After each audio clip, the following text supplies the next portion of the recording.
Every day, we come across different types of computer software that helps us with our tasks and increase our efficiency.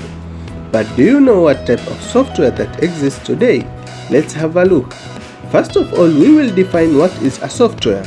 A software is a sequence of instructions which is designed to perform a specific task. For example, Google Chrome is a program for running web-based application. If we sat down to list all the examples of software, the list will never end. But what's more important than that is to understand how they differ from each other. There are two major types of software: system software and application software.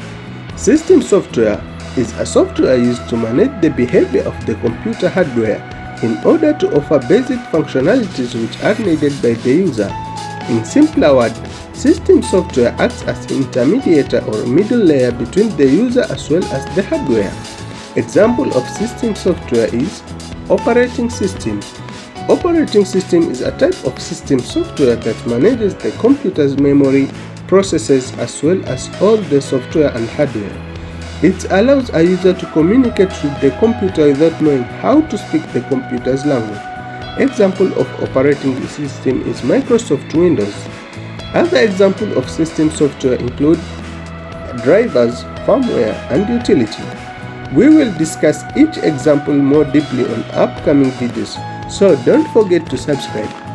Application software are also known as end-user programs. They help the user to complete tasks such as browsing, listening to music, or typing. Application software are classified into freeware, shareware, or open source. Freeware are application software which are free of cost. A user can easily download from the internet and can easily use them without paying any charges or fees. Example of freeware software is VLC Media Player.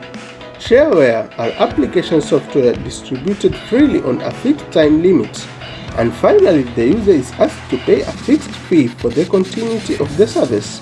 Example of a shareware is Sony Vegas.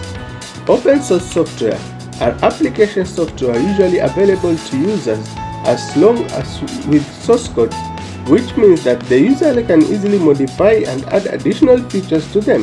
Example of open source software is Mozilla Firefox. Thank you for watching and don't forget to subscribe to get alerts on our next video.